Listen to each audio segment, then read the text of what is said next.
Hoy te invito a detenerte un momento, respirar y abrir tu corazón a una de las historias más maravillosas de fidelidad, amor y propósito divino que existen en la Biblia. Antes de comenzar, te invito a suscribirte a este canal, activar la campanita y dejar un comentario diciendo: Dios guía mis pasos, igual que guió los de Ruth. Porque hoy, juntos, viajaremos a una época antigua, a un tiempo donde la fe era probada por el hambre, la pérdida, el abandono y el dolor, pero también a un tiempo donde Dios, silenciosamente, estaba preparando una bendición que cambiaría la historia para siempre. Hoy te contaré la historia completa, profunda y transformadora de Ruth, la mujer que tocó el corazón de Dios con su fidelidad. Acomódate, abre tu espíritu y prepárate. Este mensaje puede ser exactamente lo que tu alma necesitaba escuchar hoy. El hambre y la partida. En los días en que los jueces gobernaban Israel, la tierra atravesó un tiempo difícil.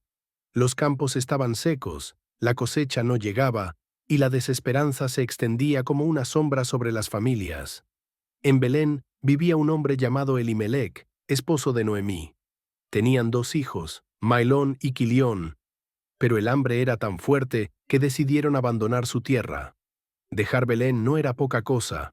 Belén significaba casa de pan. Sin embargo, no había pan. Así que se levantaron, tomaron lo poco que tenían y viajaron hacia Moab, un territorio extranjero, con costumbres distintas y dioses ajenos. Pero era su única esperanza para sobrevivir. Imagínate la escena. Una familia caminando durante días, bajo el sol, buscando dónde vivir, sin saber si encontrarían comida, si alguien los recibiría, si la vida sería mejor. Pero aún así, siguieron adelante. La tragedia. En Moab, por un tiempo, encontraron alivio.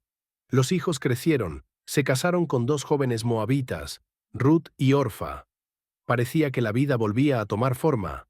Pero de pronto, la tragedia golpeó sin aviso. Primero murió Elimelec. Noemí quedó viuda, sola en una tierra desconocida. Después, con el paso de los años, murieron también sus 2 hijos. 3 mujeres quedaron completamente solas. 3 corazones rotos. 3 vidas sin protección ni sustento. En aquel tiempo, la viudez era una de las situaciones más dolorosas que una mujer podía vivir. No solo por el duelo, sino por la vulnerabilidad social.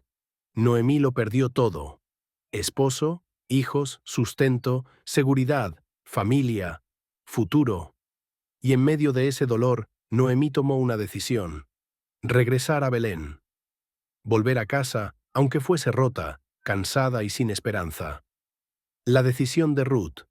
Cuando emprendieron el camino, Noemí les dijo a sus nueras: hijas mías, regresen a su pueblo, a sus familias, a sus dioses, a sus casas. Yo ya no puedo ofrecerles nada. Orfa lloró intensamente, y aunque le dolió, decidió regresar. Pero Ruth, con los ojos llenos de determinación y amor, se aferró a Noemí. Sus palabras se escucharon en la tierra y en el cielo: no me pidas que te deje, porque a donde tú vayas, yo iré. Donde tú vivas, yo viviré. Tu pueblo será mi pueblo y tu Dios será mi Dios. Donde tú mueras, yo moriré. Que solo la muerte nos separe. En ese momento, Ruth renunció a todo lo que conocía: su tierra, su cultura, su familia, su futuro, y eligió caminar hacia lo desconocido, por amor. Ruth no sabía que esa decisión cambiaría su destino, y el destino del mundo entero. El regreso entre lágrimas. Cuando ambas llegaron a Belén, todo el pueblo se sorprendió. Las mujeres murmuraban: ¿es esta Noemí, la que se fue con su esposo hace tantos años? Pero Noemí respondió con el corazón roto: no me llamen Noemí, que significa agradable, llámenme Mara, porque el Todopoderoso me ha llenado de amargura. Sin embargo, aunque ella no lo veía, Dios estaba comenzando a escribir un nuevo capítulo. Ruth había llegado por casualidad justo en el tiempo de la siega de la cebada. Nada era casualidad para Dios. El encuentro con Boaz. Ruth salió a los campos para recoger espigas, como era costumbre para los pobres y extranjeros. Caminó entre los trabajadores, inclinándose una y otra vez para recoger lo que caía al suelo. Y así, sin saberlo, entró al campo de Booz, un hombre noble, respetado y temeroso de Dios, pariente de Elimelec. Cuando Booz vio a Ruth, preguntó quién era esa joven que trabajaba sin descanso. Uno de sus siervos respondió: «Es la moabita que regresó con Noemí. Ha trabajado desde la mañana sin descansar». Booz quedó impresionado por su dedicación, pero sobre todo, por su fidelidad. Se acercó a ella con respeto y le dijo: «Hija mía, no vayas a recoger a otro campo. Quédate aquí. He ordenado a mis jóvenes que no te toquen.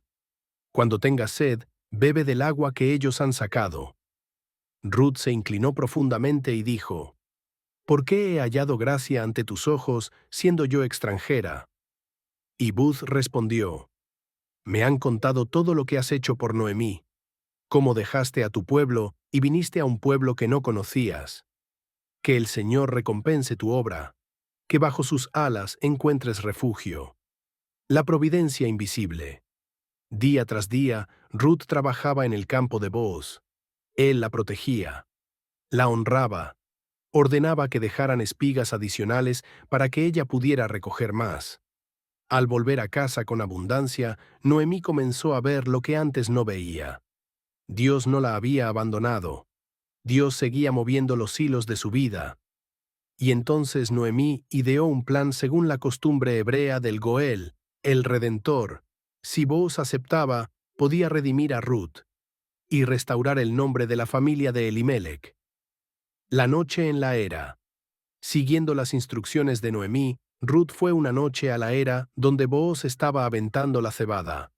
Cuando Booz se acostó a dormir, Ruth se acercó con reverencia y se recostó a sus pies.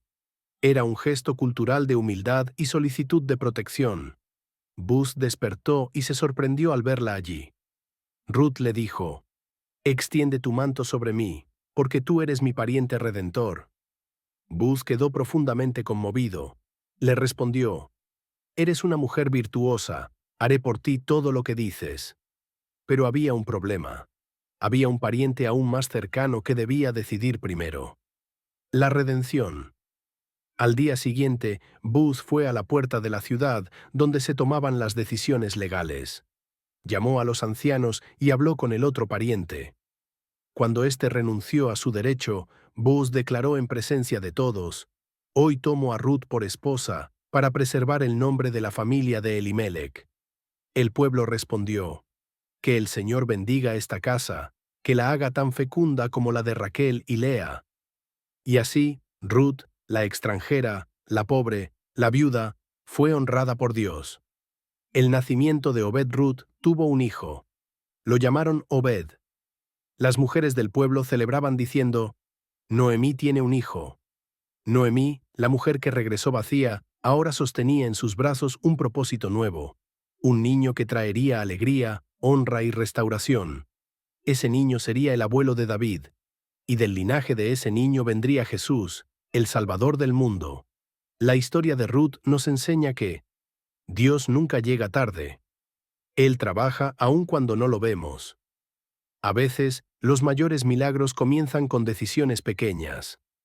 La fidelidad abre puertas que la fuerza nunca podría abrir. Dios usa a los que nadie espera para cumplir sus planes. Ruth no era israelita, pero su corazón humilde la colocó dentro del árbol genealógico del Mesías. Y hoy, Dios también puede tomar tu historia, con tu dolor, tus pérdidas, tus luchas, y transformarla en un testimonio de honra. Vamos a sumergirnos en una historia de fe, valentía y poder espiritual que ha trascendido siglos, culturas y corazones. La vida de Santa Bárbara, una joven que se mantuvo firme en su amor por Dios, aun cuando el mundo entero se volvió en su contra. Antes de comenzar, te invito a suscribirte al canal, a activar la campana y a dejar tu comentario sobre qué enseñanza te deja esta historia. Tu apoyo permite que este mensaje llegue a más personas que necesitan una palabra del cielo. Ahora, respira profundo, abre tu corazón y acompáñame en este recorrido espiritual que te hará sentir la fortaleza de la fe verdadera. Una niña nacida con propósito. Cuenta la tradición que en una ciudad antigua del Imperio Romano, en un tiempo marcado por persecuciones, injusticias y un paganismo dominante, nació una niña llamada Bárbara. Desde pequeña mostró una sensibilidad especial, un corazón dulce, una inteligencia brillante y un espíritu que parecía inclinarse de forma natural hacia la luz. Vivía con su padre, Dioscoro, un hombre poderoso, respetado, pero de carácter duro, de convicciones rígidas y profundamente opuesto al cristianismo. Para él, la vida era una lucha por el honor, por la autoridad y por la posición social. Todo lo contrario de Bárbara, quien veía la vida como un espacio para amar, servir y encontrar la verdad. La madre de Bárbara había fallecido cuando ella era aún muy pequeña, y esa pérdida marcó profundamente su corazón. Muchas noches, mirando el cielo, Bárbara se preguntaba por qué el dolor existía y si habría un amor superior capaz de sanar lo que el alma no podía entender. Esa búsqueda la llevaría, con el tiempo, hacia Dios. Encerrada en una torre, pero libre en el espíritu Dioscoro, temía que su hija se contaminara con ideas que él consideraba peligrosas.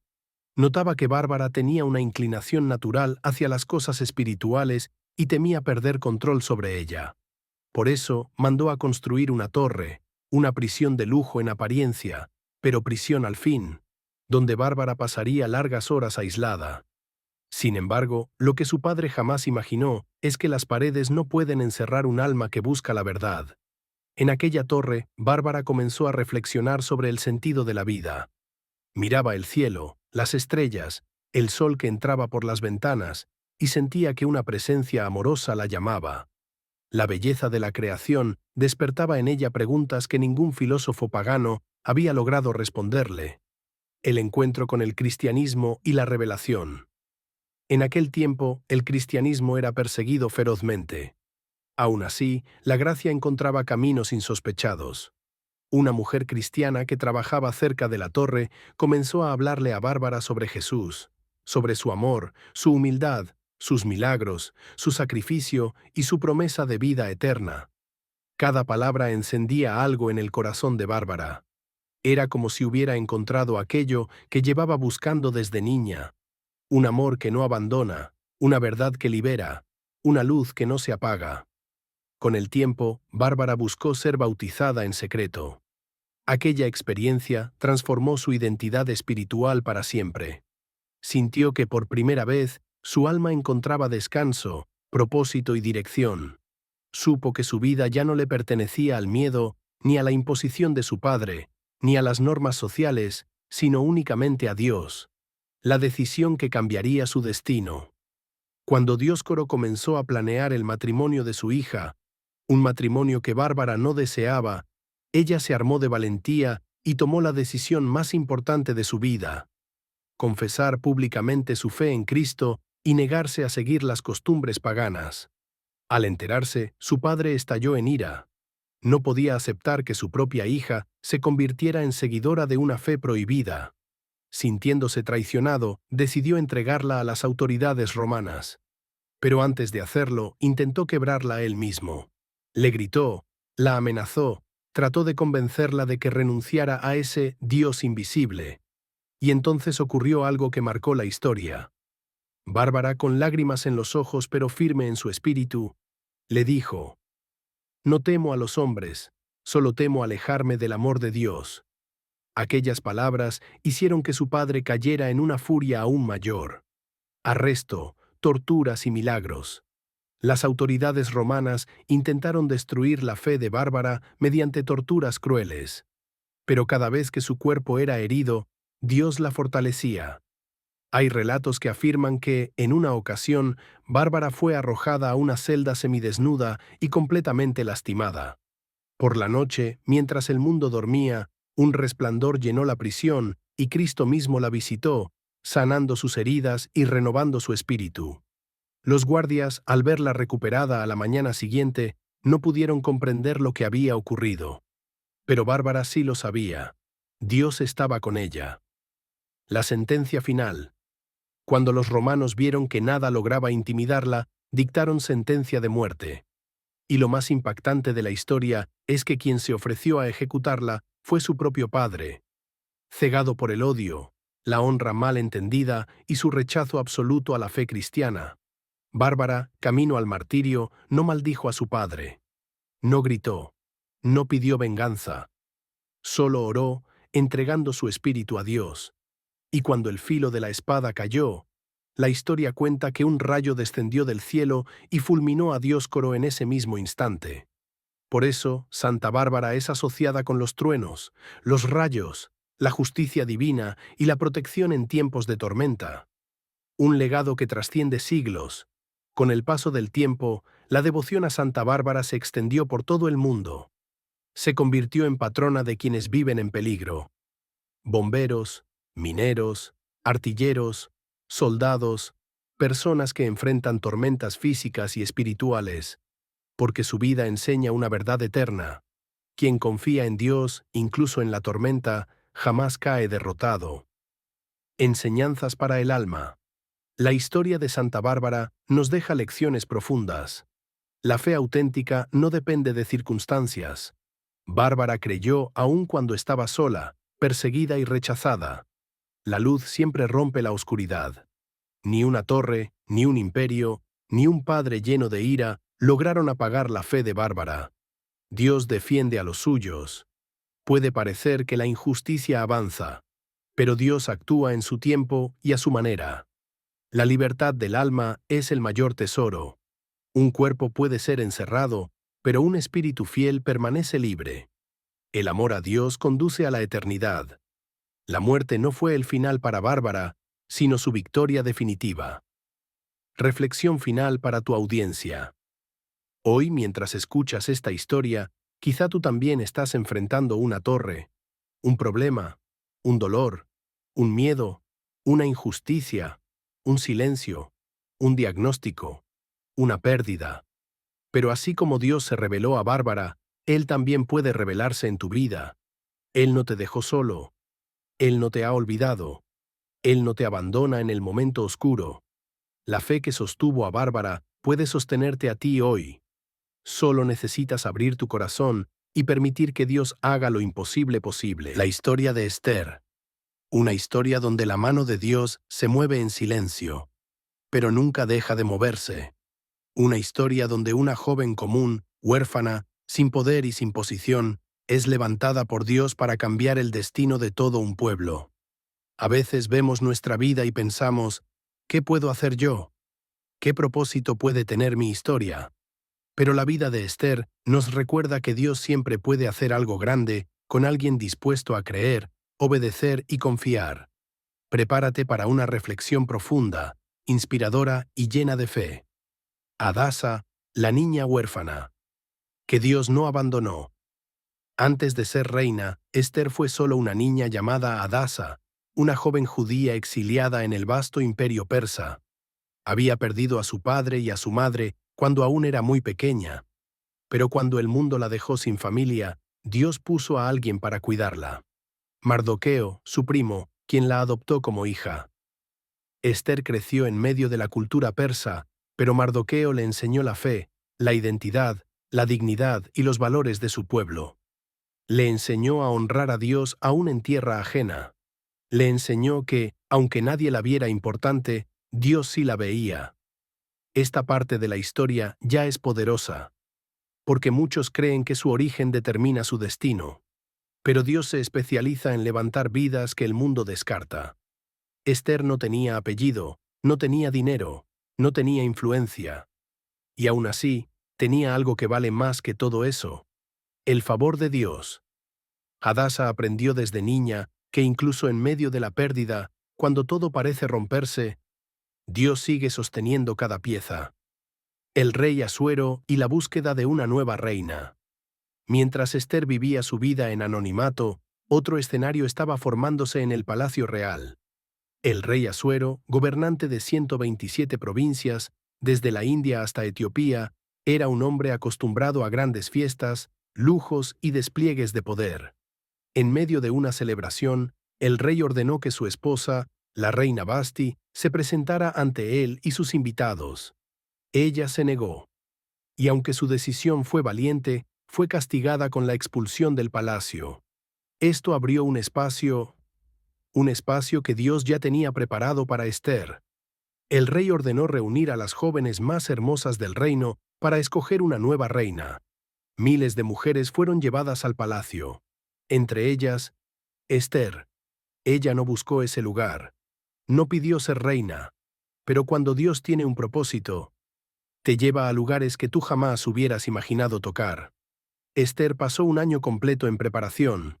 Aromas, aceites, cuidados de belleza, educación palaciega, y aún así, lo que más brillaba en ella no era su apariencia, sino la suavidad de su espíritu.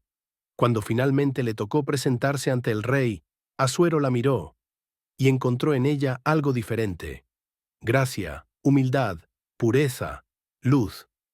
Así, Esther fue coronada reina de Persia. La huérfana fue sentada en el trono, y aunque ella no lo sabía todavía, esa corona no era un premio, sino una asignación divina. Amán, el enemigo invisible, que se levanta contra el pueblo de Dios. En el palacio también había otro personaje, uno que no amaba la verdad ni la justicia, ni mucho menos al pueblo de Dios. Amán, hijo de Hamedata, descendiente de los amalecitas, enemigos históricos de Israel. Amán fue promovido a un alto cargo y exigía que todos se inclinaran ante él. Mardoqueo, hombre íntegro y fiel a Dios, se negó. Ese acto, que para muchos hubiera sido pequeño, desató la furia completa de Amán. El orgullo herido es capaz de destruir a otros. Y Amán no solo quiso castigar a Mardoqueo, quiso exterminar a todo el pueblo judío. Presentó al rey argumentos manipuladores y logró que se firmara un decreto que autorizaba la muerte de todos los judíos en un día específico. Imagínalo. Familias enteras condenadas. Niños, ancianos, mujeres, hombres. Un decreto sellado que nadie podía revocar. En todo el imperio hubo llanto, duelo, lamentos. Y Esther, que vivía en el palacio, aún no sabía lo que estaba pasando. Aquí comienza uno de los momentos más profundos de la historia: la lucha invisible entre la oscuridad y el propósito de Dios. Tú fuiste llamada para un tiempo como este. Cuando Mardoqueo le contó a Esther lo que estaba ocurriendo, la desesperación invadió su corazón. Pero Mardoqueo no la llamó a tener miedo, la llamó a tener propósito. Esther sabía que entrar ante el rey sin invitación era peligroso. La ley era clara: el que se presentara sin ser llamado, moría, salvo que el rey extendiera su cetro. Esther dudó. Esther tembló. Esther sintió miedo, como tú y yo ante decisiones grandes. Fue entonces cuando Mardoqueo le envió el mensaje que cambió su vida. Y quién sabe si para un tiempo como este has llegado al reino. Con esas palabras, todo cobró sentido. Esther entendió que su posición no era casualidad, que su corona no era decoración, que su vida no era coincidencia. Dios la había preparado para ese momento. Entonces dijo la frase más audaz de toda su historia: iré al rey, aunque no sea conforme a la ley, y si perezco, que perezca. Pero antes de actuar, pidió algo crucial: reúnan a todo el pueblo para que ayunen conmigo 3 días. Esther sabía que para una batalla espiritual, la preparación no es física, es espiritual. Durante esos 3 días, algo cambió dentro de ella. El miedo se transformó en valentía. La duda se convirtió en determinación. La joven huérfana se convirtió en una mujer enviada por Dios. El encuentro que definió la historia. Llegó el día. Esther, vestida con su atuendo real, se presentó ante el rey. El palacio guardó silencio. Los guardias se tensaron. Todos esperaban la reacción del rey. Y entonces, como una señal del cielo, el rey extendió su cetro hacia ella. Esther no solo fue preservada, fue escuchada. Invitó al rey y a Amán a un banquete, pero no reveló nada aún. Esperó el tiempo exacto de Dios. En el segundo banquete, con sabiduría y calma, Esther dijo: Rey mío, hay un hombre que quiere destruir a mi pueblo y también destruirme a mí. El rey, indignado, descubrió que el culpable era Amán. Todo quedó expuesto. La trampa que Amán había preparado se volvió contra él mismo. Ese día, la soberbia cayó, y la verdad salió a la luz, la restauración y la victoria del pueblo de Dios. Aunque Amán había sido juzgado, el decreto de muerte seguía vigente. En las leyes persas, lo firmado por el rey no podía anularse. Entonces Ester hizo algo aún más valiente. Volvió a presentarse ante el rey sin ser llamada, y nuevamente fue recibida. Pidió que se emitiera un segundo decreto, uno que permitiera a los judíos defenderse. El día marcado para la destrucción se convirtió en un día de victoria y salvación. El pueblo celebró, rió, lloró de alegría, y ese día quedó establecido como la fiesta de Purim, un recordatorio eterno de la fidelidad de Dios. Ester pasó de ser una joven desconocida a ser un instrumento de liberación, y su nombre quedó escrito para siempre en la historia de la fe. La lección para nuestra vida. Hoy la historia de Ester nos deja enseñanzas profundas. Dios te prepara incluso cuando no entiendes tu proceso. A veces tu dolor es entrenamiento para tu propósito. Dios usa a personas sencillas para hacer cosas extraordinarias. No necesitas títulos, fama ni posición, solo disposición. La valentía nace cuando el miedo se entrega en las manos de Dios. Lo que el enemigo planea para tu mal, Dios lo transforma en victoria. Tú también estás aquí para un tiempo como este. Tu familia, tu talento, tu ciudad, tu historia, tu canal, todo tiene un propósito divino. Haz conmigo esta profunda oración. Señor, gracias por la vida de Ester. Gracias por enseñarnos que tú siempre estás obrando, aunque no veamos tu mano. Danos valentía para enfrentar nuestros miedos, sabiduría para actuar en el momento correcto, y fe para creer que estamos en este mundo para un tiempo como este. Toca el corazón de quienes escuchan este mensaje y despierta en ellos el propósito que tú depositaste desde el principio. Amén. Gracias por acompañarme en esta reflexión profunda. Si esta palabra tocó tu corazón, déjame tu comentario y comparte este video con alguien que hoy necesita recordar que Dios nunca abandona a su pueblo y siempre levanta a las personas correctas en el momento correcto. Que Dios te bendiga.